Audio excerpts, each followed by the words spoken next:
Bapak, Ibu, Saudara, dan anak-anak yang mengasihi dan yang dikasihi Tuhan Yesus, selamat berjumpa kembali dalam ibadah Minggu Gereja Kristen Jawi Wetan, Jemaat Malang, tanggal 4 Oktober 2020.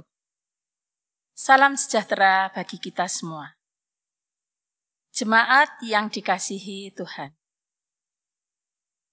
Ibadah kita saat ini merupakan ibadah Minggu yang di dalamnya dilaksanakan sakramen perjamuan kudus ekumene.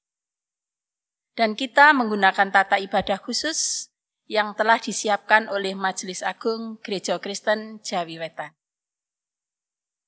Puji syukur kita naikkan kehadirat Tuhan bahwa melalui Roh Kudus, Tuhan Yesus Kristus berkenan membimbing umat-Nya agar senantiasa tetap ingat dan semangat akan tugas panggilannya.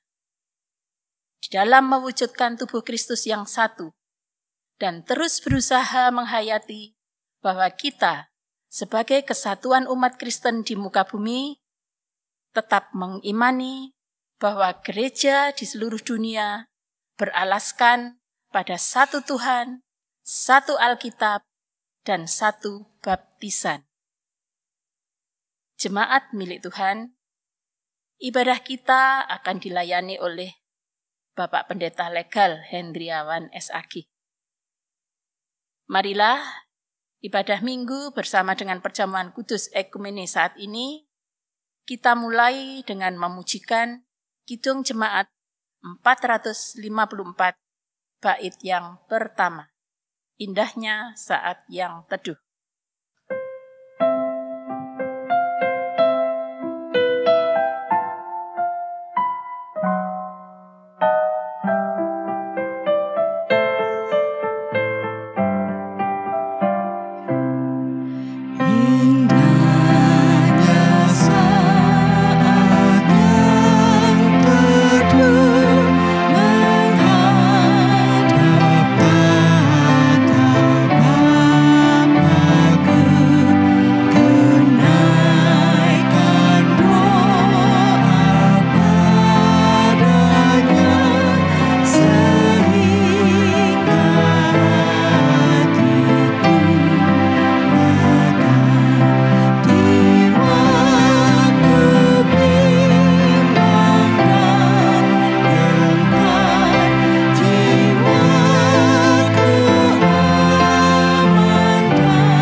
Mari mengambil saat hening.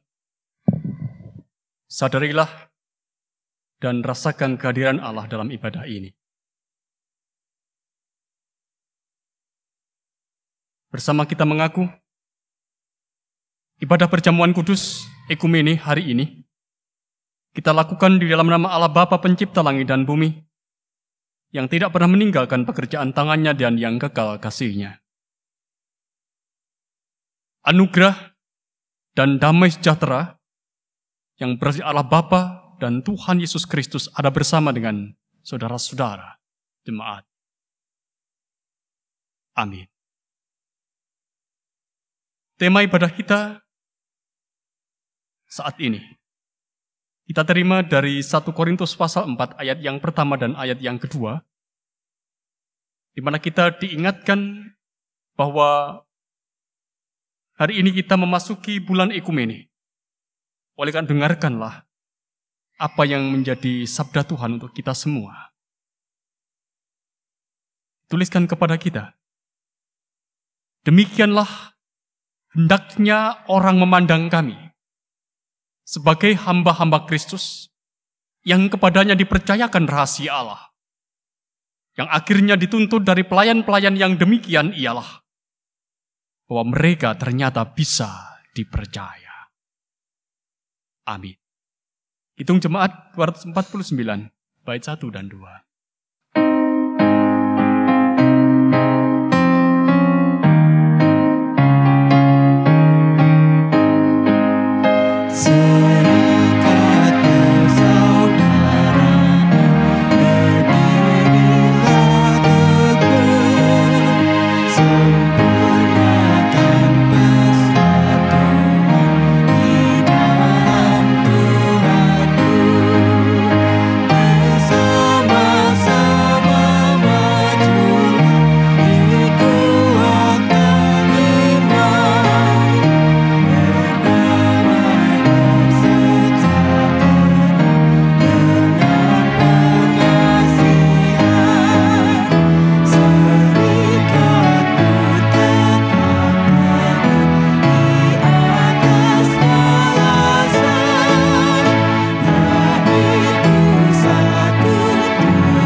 Jemaat kasih Tuhan, sebelum firman Tuhan dibacakan dan diberitakan, marilah kita tunduk dalam doa, mohon pertolongan Roh Kudus.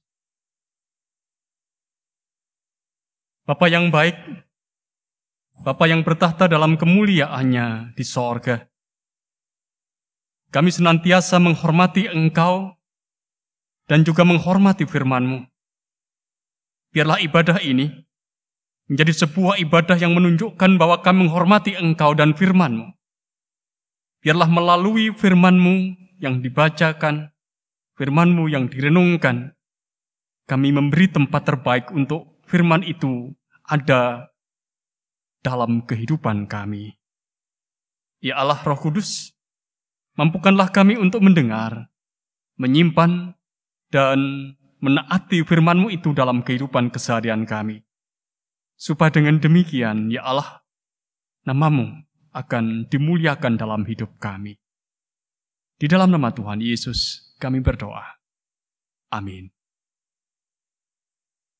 Baik, Bapak, Ibu, Saudara, jemaat milik Tuhan.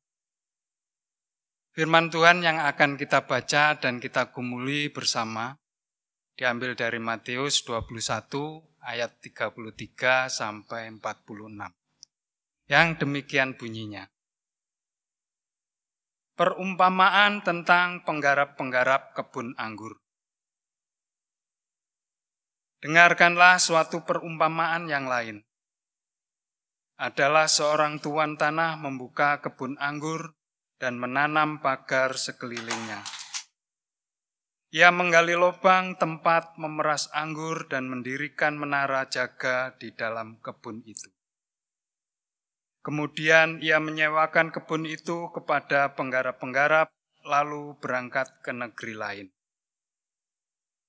Ketika hampir tiba masa petik, ia menyuruh hamba-hambanya kepada penggarap-penggarap itu untuk menerima hasil yang menjadi bagiannya.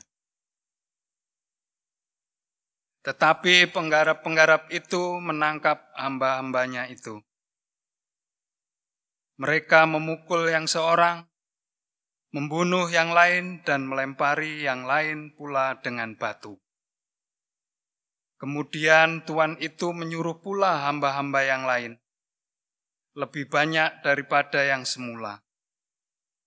Tetapi mereka pun diperlakukan sama seperti kawan-kawan mereka. Akhirnya ia menyuruh anaknya kepada mereka. Katanya, "Anakku akan mereka segani." Tetapi ketika penggarap-penggarap itu melihat anaknya itu, mereka berkata seorang kepada yang lain, "Ia adalah ahli waris, mari kita bunuh dia, supaya warisannya menjadi milik kita." Mereka menangkapnya dan melemparkannya ke luar kebun anggur itu, lalu membunuh.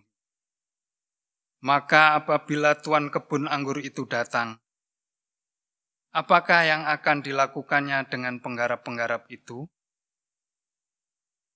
Kata mereka kepadanya, "Ia akan membinasakan orang-orang jahat itu dan kebun anggurnya akan disewakannya kepada penggarap-penggarap lain, yang akan menyerahkan hasilnya pada waktunya." Kata Yesus kepada mereka, "Belum pernahkah kamu baca dalam kitab suci? Batu yang dibuang oleh tukang-tukang bangunan telah menjadi batu penjuru. Hal itu terjadi dari pihak Tuhan, suatu perbuatan ajaib di mata kita. Sebab itu, aku berkata kepadamu, bahwa kerajaan Allah akan diambil daripadamu dan akan diberikan kepada suatu bangsa yang akan menghasilkan buah kerajaan itu. Dan barang siapa jatuh ke atas batu itu, ia akan hancur. Dan barang siapa ditimpa batu itu, ia akan remuk." Ketika imam-imam kepala dan orang-orang Farisi mendengar perumpamaan-perumpamaan Yesus, mereka mengerti bahwa merekalah yang dimaksudkannya. Dan mereka berusaha untuk menangkap dia. Tetapi mereka takut kepada orang banyak, karena orang banyak itu menganggap dia nabi. Demikian bunyi kesaksian firman Tuhan. Yang berbahagia ialah mereka yang mendengar firman Allah dan memeliharanya. Amin.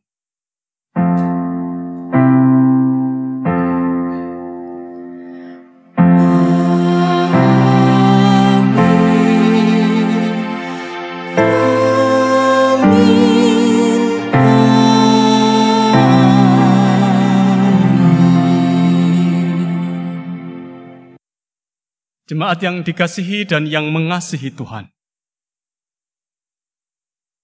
Kita mengakui bahwa masa lalu itu tidak pernah berdiri sendiri. Andai ia berdiri sendiri, sesungguhnya ia tidak pernah ada. Ketika kita mengingat, sebenarnya kita mengkaitkan apa yang kita ingat. Itu sesuatu yang muncul di dalam benak kita dengan isi kepala kita hari ini. Oleh karena itu, orang tidak bisa mengingat semua hal secara komplit di dalam kehidupannya. Masa lalu itu hadir dalam kehidupan kita saat ini, dalam rautan masa kini. Mengingat itu, saudara-saudara, sebenarnya seperti orang berjalan di jalan yang terputus. Mengingat itu seperti orang berjalan di jalan yang terputus. Tidak pernah tahu sampai di mana sesungguhnya ujung. Barangkali itu saudara-saudara yang terjadi pada peristiwa yang sangat terkenal sebagai sebuah legenda yang kita tahu, yaitu cerita tentang Malin Kundang. Dalam legenda yang sangat terkenal itu, saudara-saudara, diceritakan kepada kita dengan jelas. Suatu hari, ada seorang anak muda yang mendaratkan perahu besarnya di sebuah pantai. Kemudian, ia melangkahkan kakinya ke darat dan berjalan menuju sebuah kampung. Tiba-tiba, saudara-saudara, seorang ibu tua, seorang perempuan tua mendekatinya.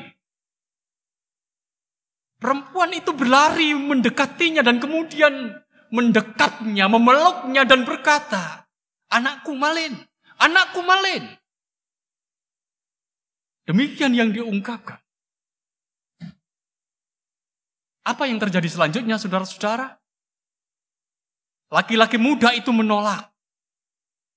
Ia tidak mau mengakui perempuan tua itu sebagai ibunya. Ia mendorong perempuan itu. Kemudian perempuan tua itu sakit hati. Dan perempuan itu kemudian mengutuk dengan keras. Konon, menurut yang punya cerita, saudara-saudara, kemudian datanglah hujan dan badai yang sangat besar. Orang muda yang mendarat tadi telah berada di dalam perahunya. Dan kemudian perahunya diombang-ambingkan oleh gelombang dan badai yang besar. Dan kemudian pada akhirnya perahu itu kandas. Dan orang muda itu pun mati. Kemudian menjadi batu di pantai di mana ia datang. Pertanyaannya, saudara-saudara, dari legenda ini, benarkah? Benarkah dia harus dikutuk? Benarkah anak muda itu memang telah menampar ibunya yang membesarkannya? Benarkah demikian? Bukan mustahil, saudara-saudara, bahwa orang muda itu memang lupa sekali dengan keberadaan hidupnya di masa lalunya. Bagaimana kalau justru perempuan tua itu yang lupa? Yang lupa atau salah ingat dengan keberadaan dirinya, dengan masa lalunya. Bagaimana kalau perempuan tua itu justru yang lupa? Lupa akan siapa diri. Bapak, Ibu, dan saudara-saudara dan anak-anak yang dikasihi dan yang mengasihi Tuhan, terlepas dari siapa yang sungguhnya benar, artinya siapa yang ingat sesungguhnya masa lalunya, si ibu tua atau orang muda dalam perahu yang telah menjadi batu itu. Tanpa banyak pertanyaan, saudara-saudara, sesungguhnya orang menyampaikan sebuah pesan melalui legenda Malin Kundang ini. Pesannya jelas. Pesan cerita ini sangat jelas. Yaitu bahwa lupa itu mengecewakan. Lupa itu mencelakakan. Hal itu pula, saudara-saudara, yang tampaknya juga ada terjadi dalam kehidupan para penggarap kebun anggur dalam perumpamaan yang menjadi bacaan kita pada saat ini. Para penggarap kebun anggur itu adalah orang-orang yang lupa. Sehingga kemudian dia mengecewakan, kemudian dia mencelakakan banyak orang. Dan tentu saja apa yang dilakukannya adalah mengecewakan sang pemilik kebun anggur. Kalau kita bertanya, apa yang mereka lupakan? Apa yang mereka lupa? Sehingga lupa itu sesungguhnya membuat kekecewaan dan mencelakakan kehidupan banyak orang. Satu hal yang pasti, saudara-saudara. Mereka itu adalah orang-orang yang lupa bahwa mereka itu dipercaya. Dipercaya. Mereka adalah orang yang dipercaya oleh pemilik kebun anggur. Status dipercaya, saudara-saudara, sesungguhnya itu adalah status yang membanggakan. Karena tidak setiap orang atau tidak sekelompok orang itu dipercaya oleh orang lain. Bayangkanlah begini, dalam perumpamaan kita tadi. Bahwa pada saat itu sang pemilik kebun anggur itu telah menyiapkan lahan baru. Ia telah menanam banyak anggur di lahannya. Kemudian ia membuat pagar. Ia membuat tempat untuk pemerasan anggur. Artinya bahwa semua yang ada di kebun anggur itu sudah dilengkapi dengan apa yang dibutuhkan. Kalau kita baca dalam ayat 33 bagian A dituliskan kepada kita bagian. Dengarkanlah suatu perumpamaan yang lain. Adalah seorang tuan tanah membuka kebun anggur dan menanam pagar sekelilingnya. Ia menggali lubang tempat memeras anggur dan mendirikan menara jaga di dalam kebun itu.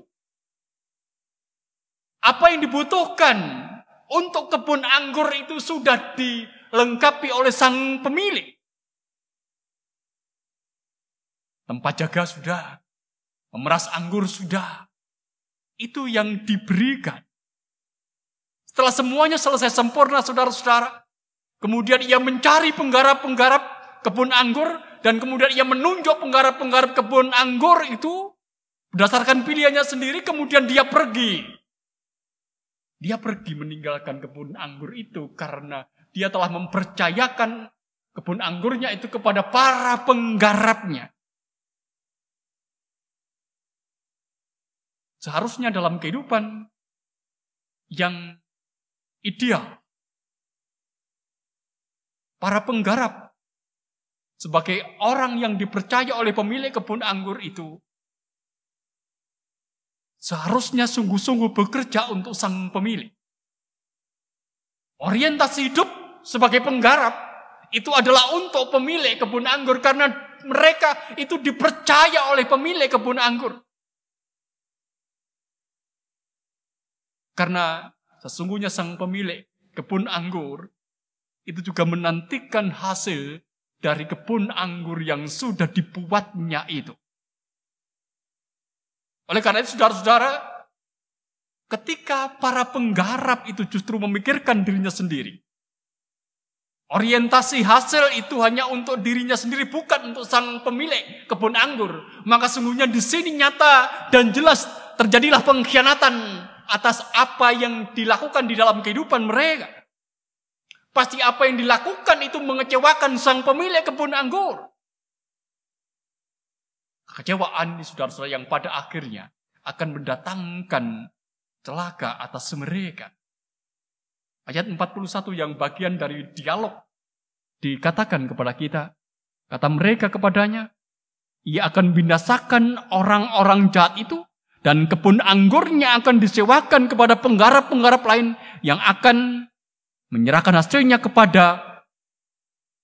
kepadanya pada waktunya. Itu yang dinyatakan kepada kita dengan jelas. Ketika para penggarap-penggarap itu orientasi hidupnya untuk dirinya sendiri, bukan untuk sang pemilik kebun anggur, maka pada saatnya mereka akan berhadapan dengan keputusan sang pemilik kebun anggur itu. Kalau kita mau bukti saudara-saudara, bukti dari pekerja-pekerja itu orientasi hidupnya hanya untuk diri sendiri. Kalau kita perhatikan di dalam ayat 35-36, dikatakan kepada kita demikian. Tetapi penggarap-penggarap itu menangkap hamba-hamba itu. Mereka memukul yang seorang, membunuh yang lain, dan melempari yang lain pula dengan batu. Kemudian Tuhan itu menyuruh pula hamba-hamba yang lain. Lebih banyak daripada yang semula. Tapi mereka pun diperlakukan sama seperti kawan-kawan mereka itu. Ayat 39. Mereka menangkapnya dan melemparkannya keluar kebun anggur lalu membunuhnya. Ini untuk anaknya. Ini yang dinyatakan kepada kita semua bahwa orientasi hidup dari penggarap kebun anggur itu adalah untuk dirinya sendiri. Bukan untuk sang pemilik kebun anggur. Saudara-saudara yang dikasihi dan yang mengasihi Tuhan, melalui perumpamaan ini, sebenarnya Tuhan Yesus mengajarkan kepada kita bahwa motif dasar bekerja di kebun anggur itu adalah bekerja untuk sang pemilik kebun anggur. Orientasi hidup para pekerja seharusnya adalah menyenangkan hati sang pemilik kebun anggur. Jika pemilik kebun anggur ingin mendapatkan hasil itu hal yang wajar. Dan itulah yang seharusnya diberikan oleh penggarap-penggarap kebun anggur itu. Saudara-saudara, gereja itu adalah kebun anggur Tuhan. Jika kita memahami bahwa gereja itu sebagai persekutuan orang-orang yang percaya kepada Yesus, maka persekutuan itu adalah kebun anggur Tuhan. Satu hal yang pasti, satu hal yang diharapkan oleh pemilik persekutuan itu yaitu Allah. Tuhan kita Yesus Kristus yaitu buah persekutuan. Buah-buah persekutuan itu yang diharapkan. Yang ingin dilihat, yang ingin dinikmati hasilnya oleh Allah sang pemilik kebun anggur itu. Kalau kita bertanya, saudara-saudara, apa itu buah-buah persekutuan? Yang itu memang dinantikan oleh Allah. Saya menghayati 3 hal yang pokok, saudara-saudara. Yang pertama, saudara, ini adalah apa yang disebut dengan intimitas. Jadi ada kedekatan hubungan batin yang mendalam. Ini harus benar-benar dihayati dalam hidup gereja sebagai satu persekutuan. Gereja sebagai satu persekutuan, satu dengan yang lainnya harap menyadari hal ini bahwa mereka itu sungguh-sungguh terikat dalam satu kenyataan. Mereka memiliki Tuhan yang sama. Mereka dimiliki oleh sang pemilik kebun anggur. Kalau kita mengingat renungan persiapan perjamuan kita, minggu lalu kita diingatkan kembali bagaimana tubuh Kristus satu dengan yang lainnya berbeda, tetapi satu dengan yang lainnya saling merasakan, saling peduli, saling memahami. Merasa satu raga, tetapi juga satu rasa. Satu sakit, lainnya juga akan merasakan sakit dan bereaksi. Dan itulah yang namanya persekutuan. Dan itulah sebenarnya buah persekutuan. Intimitas. Kedekatan hubungan batin satu dengan yang lainnya. Buah persekutuan yang kedua, saudara-saudara, adalah hidup mencerminkan Kristus. Kita tahu, gereja itu adalah tubuh Kristus. Sebagai tubuh, maka semuanya gereja itu bergantung kepada kepala. Siapa kepala gereja? Kepala gereja itu adalah Kristus.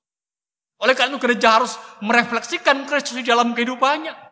Jika Kristus itu dalam kehidupannya adalah pribadi yang perhatikan kehidupan orang-orang yang secara pribadi yang peduli, pribadi yang merangkul orang-orang yang ada dalam nestapa, pribadi yang menghibur orang-orang yang ada dalam duka, pribadi-pribadi yang lain yang membutuhkan perhatiannya, dia sungguh boleh terbuka menerimanya. Maka harusnya itu juga menjadi sikap gereja sebagai buah persekutuan. Itulah yang sekiranya boleh ada dalam kehidupan kita sebagai satu persekutuan. Buah-buah persekutuan. Yang ketiga, saudara-saudara, buah persekutuan itu adalah hidup berpusat pada Kristus. Hidup berpusat pada Kristus. Mari kita ingat kembali bahwa Kristus itu adalah kepala gereja. Tubuh itu pusatnya adalah kepala. Oleh karena itu gereja sebagai tubuh harus berpusat pada Kristus. Orientasinya, fokus hidupnya itu pada Kristus. Bukan pada diri sendiri, bukan pada persekutuan, tapi pada Kristus. Saudara-saudara yang dikasihi dan yang mengasihi Tuhan, mari ingatlah dalam kehidupan kita jangan pernah lupa.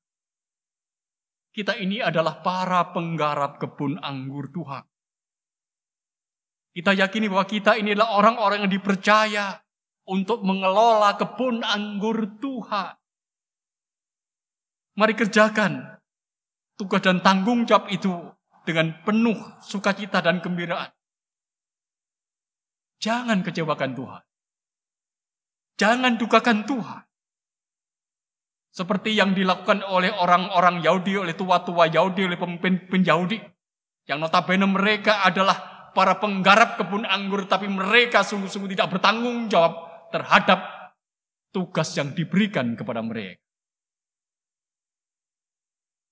Oleh karena itu, mari kita menegaskan dalam diri kita. Tegaskan bahwa bahwa kita ini adalah orang-orang yang dipercaya untuk mengelola kebun anggur Tuhan. Tunaikan tugas itu dengan baik. Biarlah pada akhirnya Kristus, sang kepala gereja, sang pemilik kebun anggur itu, menyaksikan buah-buah persekutuan. Yaitu intimitas dengan yang lain di antara kehidupan orang-orang yang percaya dan juga intimitas dengan Allah. Menyaksikan orientasi hidup gereja yang hanya pada Kristus.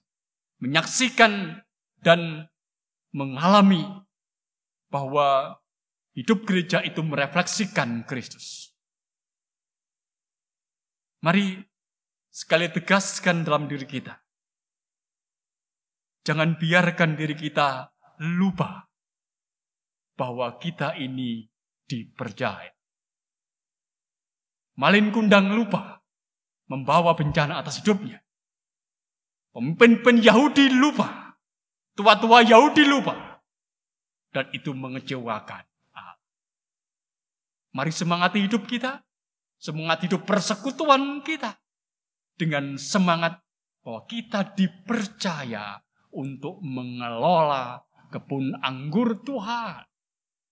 Dan biarlah dengan sukacita kita melakukannya. Dan Allah menyaksikan kebun anggurnya menghasilkan buah. Amin.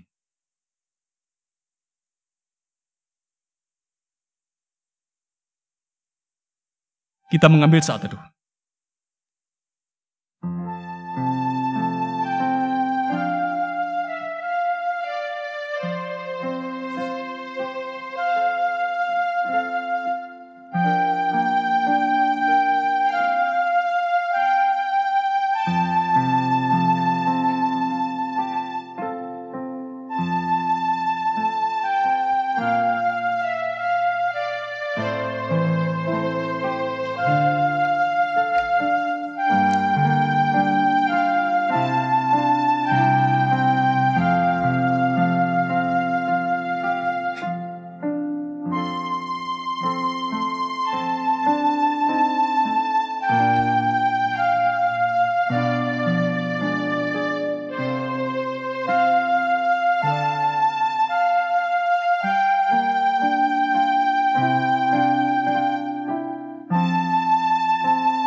Bapak, Ibu, Saudara, dan anak-anak yang dikasihi Tuhan, kami undang untuk bangkit berdiri. Bersama-sama dengan orang beriman di seluruh dunia, mari kita memperbaharui iman kita dengan mengikrarkan pengakuan iman rasuli yang demikian. Aku percaya kepada Allah Bapa yang Maha Kuasa, Khalik langit dan kepada Yesus Kristus, Anaknya yang tunggal Tuhan kita, yang dikandung daripada Roh Kudus, lahir dari anak darah Maria, yang menderita di bawah pemerintahan Pontius Pilatus, disalibkan, mati, dan dikuburkan, turun ke dalam kerajaan maut. Pada hari yang ketiga, bangkit pula dari antara orang mati. Naik ke surga, duduk di sebelah kanan Allah, Bapa yang Maha Kuasa, dan akan datang dari sana untuk menghakimi orang yang hidup dan yang mati. Aku percaya kepada Roh Kudus, gereja yang kudus dan am, persekutuan orang kudus, pengampunan dosa, kebangkitan daging, dan hidup yang kekal. Amin. Jemaat dipersilahkan duduk. Jemaat kekasih Tuhan, dalam sejarah kekristenan mula-mula, hanya ada satu persekutuan orang percaya di dunia ini, yaitu gereja yang kudus dan am. Namun sayangnya, di tengah ketulusan perjalanan pelayanannya, tubuh gereja yang satu itu selalu dirongrong oleh benih-benih perpecahan. Sehingga pada akhirnya, gereja yang satu, yang kudus dan am, itu pun menjadi terpecah-pecah. Tapi syukurlah saudara-saudara, bahwa dengan perantaraan Roh Kudus, Tuhan Yesus berkenan membimbing umatnya agar senantiasa ingat akan tugas dan panggilan mereka untuk tetap mengupayakan terwujudnya tubuh Kristus yang satu. Inilah yang saat ini kita peringati sebagai hari perjamuan kudus sedunia, yakni upaya menghayati kesatuan umat Kristen sejagat dan kerjasama ekumenis sedunia. Peringatan terhadap keberadaan kerjasama ekumenis ini sudah dirintis sejak tahun 1933 oleh umat Protestan di Amerika. Ini seluruh gereja Protestan sedunia yang tergabung dalam Dewan Gereja-Gereja Sedunia selalu merayakannya pada setiap awal bulan Oktober. Dengan ikut memperingatinya, saudara-saudara, baiklah kita mengimani bahwa dasar dari kehidupan gereja di bumi ini hanyalah beralaskan pada satu Tuhan, satu Alkitab, satu baptisan. Oleh sebab itu, kiranya kita juga senantiasa waspada, agar jangan sampai tubuh Kristus yang sudah terpecah-pecah ini menjadi semakin terpecah-pecah lagi. Batu penjuru gereja. Dengan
Saudara-saudara,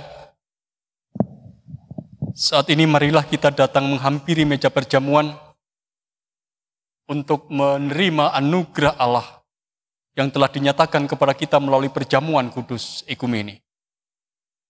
Sekali lagi, marilah kita menyesali dosa dan kesalahan kita di hadapan Tuhan, agar kita dilayakkan untuk menerima tubuh dan darah Yesus.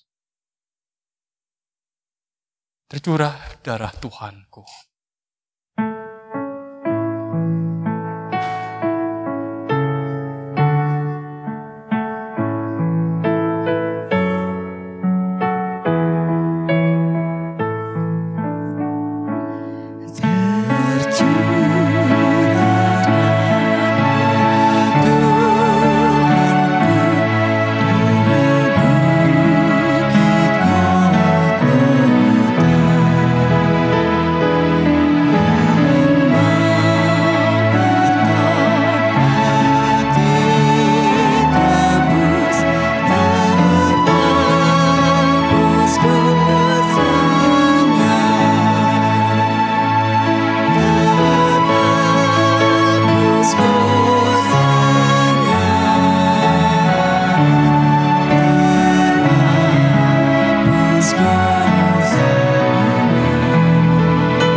Kita berdoa. Anak domba Allah yang menghapus dosa dunia, kami datang menghampiri hadirat-Mu. Layakkanlah kami untuk menerima tubuh dan darah-Mu. Kudus, kudus, kuduslah Tuhan. Amin. Jemaat yang dikasihi dan yang mengasihi Tuhan,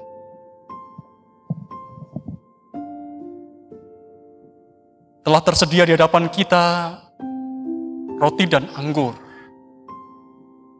tubuh dan darah Tuhan Yesus. Mari kita mengingat kembali bahwa ketika merayakan perjamuan Paskah bersama dengan murid-muridnya, Tuhan Yesus mengambil roti, mengucap berkat dan mecah-mecahkan roti itu.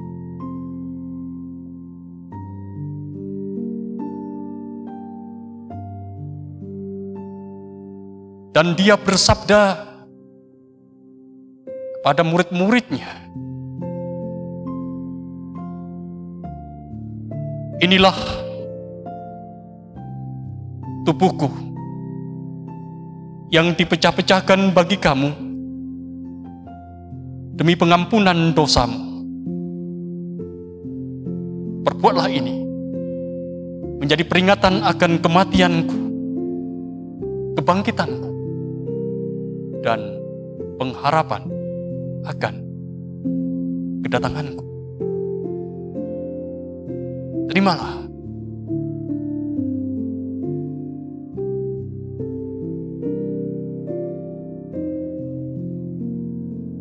Semua yang sudah tersedia, makanlah dengan penuh syukur.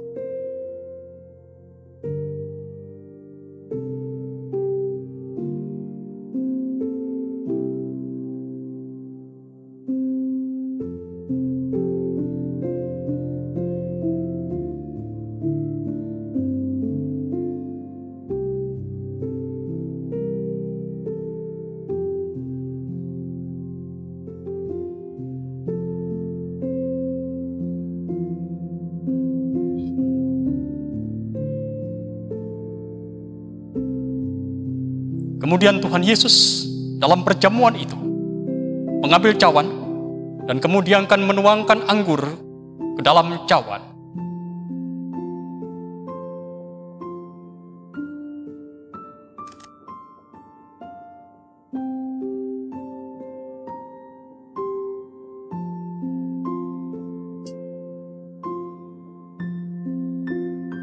Ia mengkacaukan itu dan bersabda kepada murid-muridnya pada saat itu, "Cawan ini adalah perjanjian baru yang dimeteraikan oleh darahku demi pengampunan dosamu. Perbuatlah ini menjadi peringatan akan kematian dan kebangkitanku serta pengharapan akan kedatangan."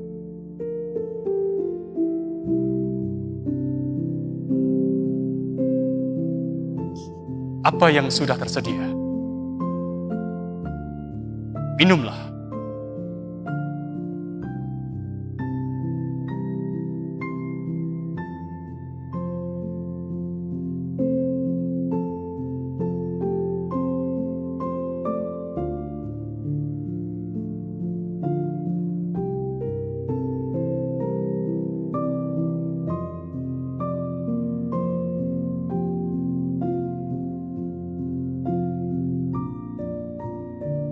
Saudara-saudariku, perjamuan kudus sudah usai. Kita telah menerima tubuh dan darah Yesus Tuhan kita. Marilah kita undur dari meja perjamuan Tuhan ini dengan sukacita sambil mengingat firman-Nya yang disampaikan kepada kita.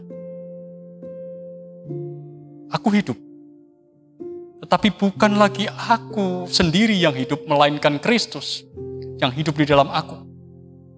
Dan hidupku yang kuhidupi sekarang di dalam daging adalah hidup oleh iman dalam Anak Allah yang telah mengasihi aku dan yang telah menyerahkan dirinya untuk aku.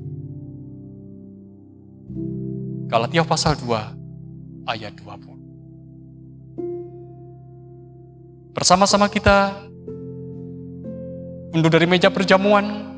Kita akan angkat satu pujian dari Kidung Jemaat nomor 450 dan serentak pula kita akan berikan persembahan minggu dan persembahan syukur kita kepada Allah.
Mari kembali kita hampiri tata Tuhan di dalam doa. Kita akan angkat syafaat kita. Bersama-sama kita berdoa.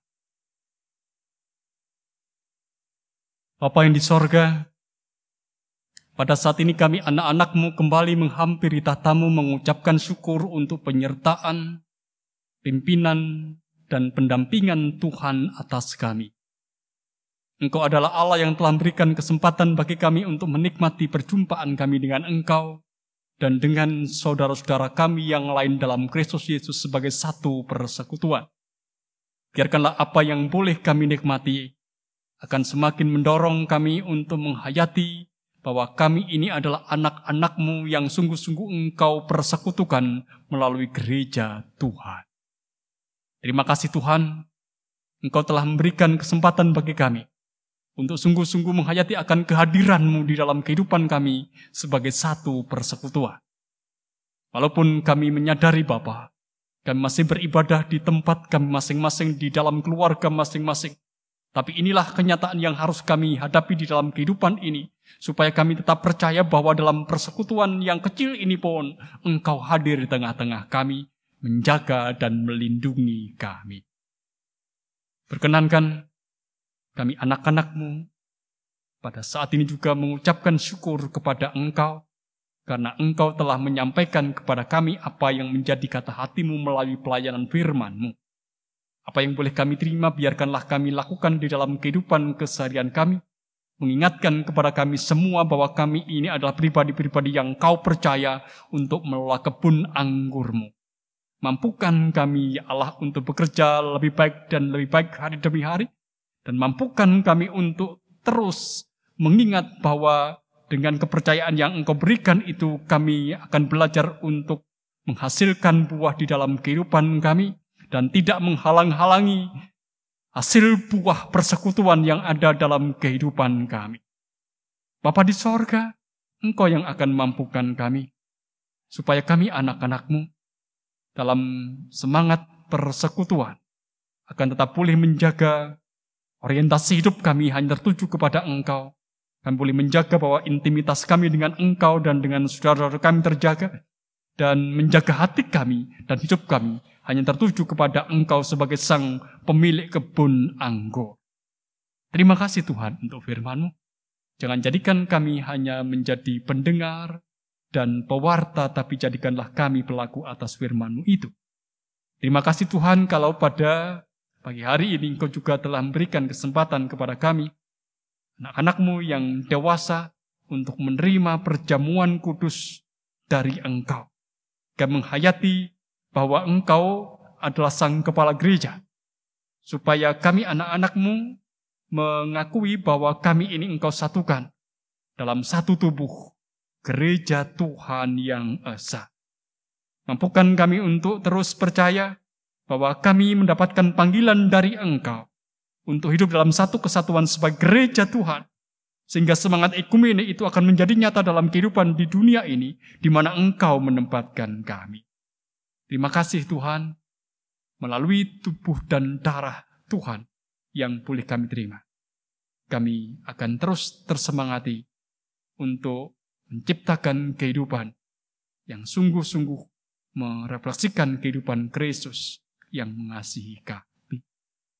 Bapa di sorga, perkenankan pada saat ini, dengan segala ungkapan syukur kami juga menyerahkan persembahan kami, persembahan minggu dan persembahan syukur.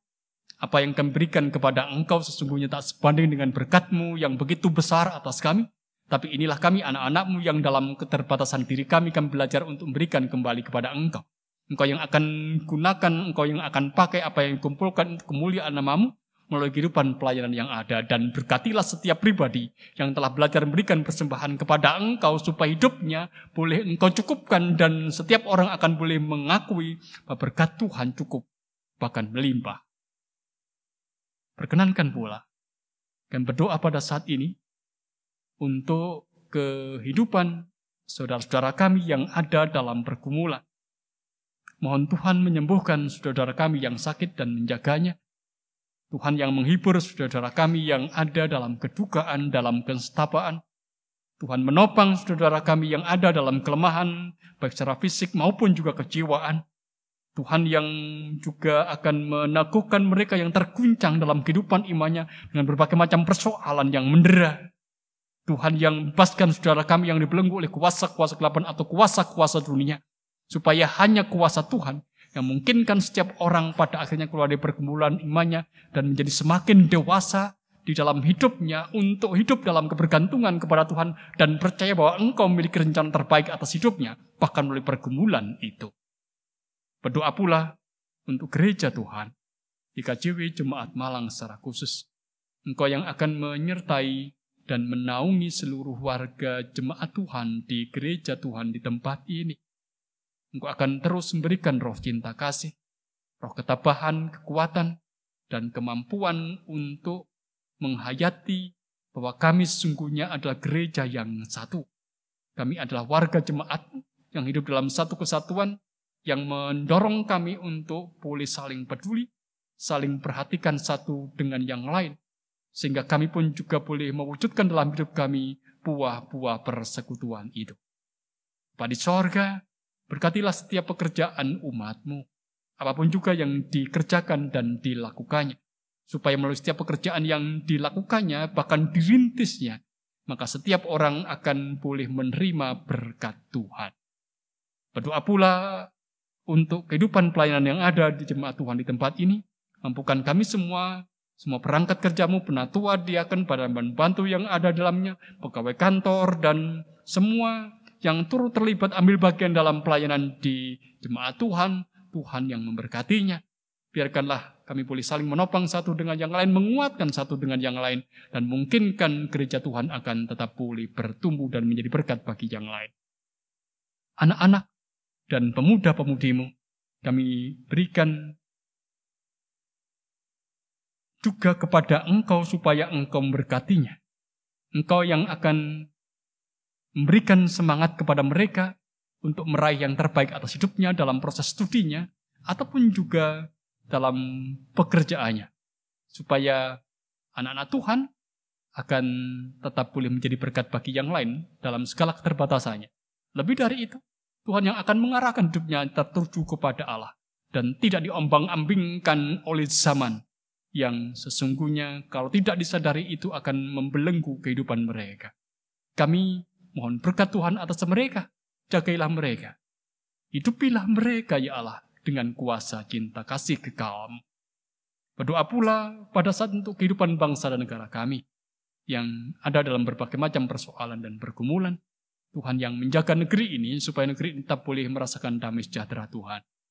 Dan pandemi COVID-19 yang melanda dunia ini kami serahkan kepada Tuhan, supaya kami anak-anak-Mu senantiasa boleh tetap percaya bahwa di tengah-tengah pandemi ini pun sesungguhnya Engkau memiliki tujuan terbaik atas hidup kami, supaya kami menjaga diri kami, dan supaya kami percaya dan sungguh-sungguh bergantung hanya pada belas pengasihan Tuhan.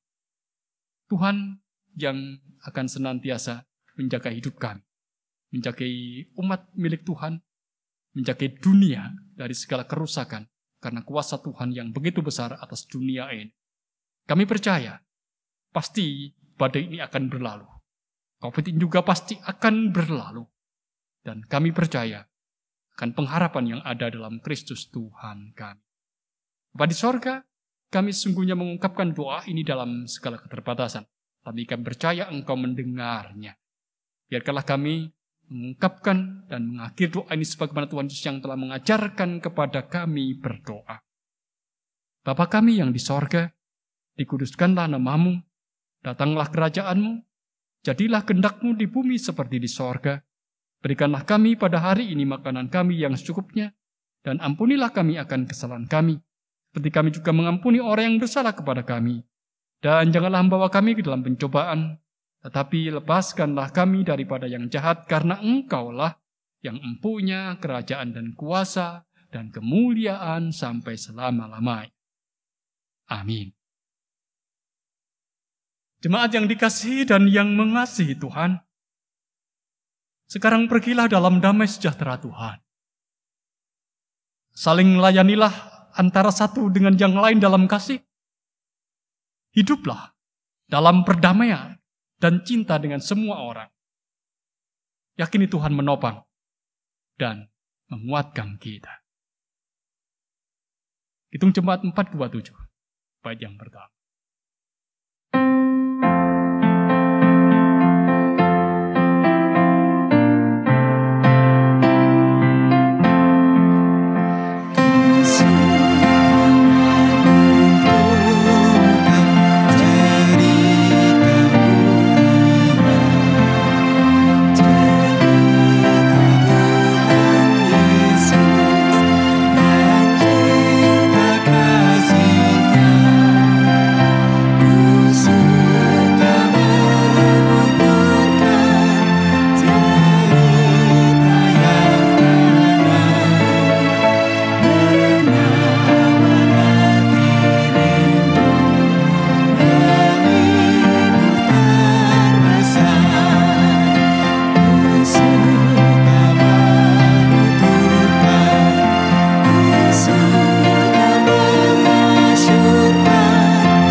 Terimalah berkat Tuhan melalui hamba-Nya. Allah Bapa sumber segala anugerah, Tuhan Yesus sumber segala kasih karunia, dan Roh Kudus sumber segala penghiburan senantiasa menyertai, memberkati, dan mempersatukan saudara-saudara sekalian, kini dan selamanya. Amin.